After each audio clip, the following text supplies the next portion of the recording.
নমস্কাৰ বন্ধুসকল, আজি মই উপস্থিত আছোঁ ধেমাজি জিলাৰ চৌখাম গাঁৱত। দেখিছে নিশ্চয় কিয় আহি উপস্থিত হৈছোঁ। আজি ফুকন বৰুৱাৰ বংশাৱলী আমাৰ শদিয়াতো কেইটামান পৰিয়াল আছে। সেয়ে আজি আমি ৰাতিপুৱা প্ৰায় 9 বজাতে আমি ধেমাজিত আহি উপস্থিত হ'লোঁ। আগন্তুক কেনেকুৱা কি অনুষ্ঠান হৈ থাকে আপোনালোকে ভিডিঅ'টো শেষলৈকে চাই থাকক। এখন এখন মেইন গেট, এনেকৈ সোমাই গৈ আপুনি চৌখাম গাঁৱত প্ৰৱেশ কৰিব পাৰিব। এয়া দেখিছে কিমান ধুনীয়া সুন্দৰ পৰিৱেশ এটা, যথেষ্ট মানুহ সমাগম দেখিবলৈ পোৱা গৈছে। অসম ভিত্তিত প্ৰথমবাৰ ফুকন বৰুৱাৰ বংশাৱলী। এখন হ'ল আদৰণি গেট, ইয়াৰ পিছতে আছে তোৰণটো, সেইটো মণ্ডপটো আছে। এইফালে আছে পতাকা উত্তোলন থলী,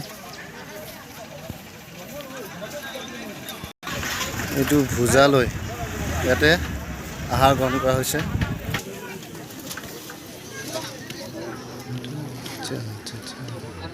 এইফালে দেখিছে আহোমসকলে ইফালে খানা বনাই। চৌখাম গাঁৱত বা হালবাৰী বা আমাৰ মঙলদৈত সকলো মানুহ আমি খবৰ খাতি কৰিছিলোঁ। আমাৰ কিন্তু এই অনুষ্ঠানটো আমাৰ নেপথ্যত যিজন ব্যক্তি আছে, তেওঁ শদিয়াত আছে, ভৱানন্দ বৰুৱা। তেখেতে আমাক প্ৰথম ইয়াত প্ৰস্তাৱ আগবঢ়াইছিলে যে আপোনালোকে বংশধৰসকলে আমাৰ বংশাৱলী অনুষ্ঠিত কৰক। আমি সেই অনুসৰি এই বংশাৱলী তেখেতৰ নামত উৎসৰ্গা কৰি আমি জাকজমকৰে এই অনুষ্ঠান অনুষ্ঠিত কৰিব লৈছিলোঁ, কিন্তু তেখেত বিশেষ শাৰীৰিকভাৱে অক্ষমতা প্ৰকাশ কৰি আহিব নোৱাৰিলে। আমি সেই মহান ব্যক্তিজনক এতিয়া আছে বন্তি প্ৰজ্বলন আৰু স্মৃতি এতিয়া প্ৰবলক হিচাপে আছে ৰোজ বৰুৱা, সম্পাদক আয়োজক কমিটি আৰু তৰ্ক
নুমলী বৰুৱা, যিসকল ব্যক্তি 70 বছৰ ঊৰ্ধৰ তেওঁলোকক নুমলী বৰুৱা থিয় হৈ দিয়ক। প্ৰধান কৰ্মচাৰীয়ে সম্বৰ্ধনা জনোৱা হৈছে।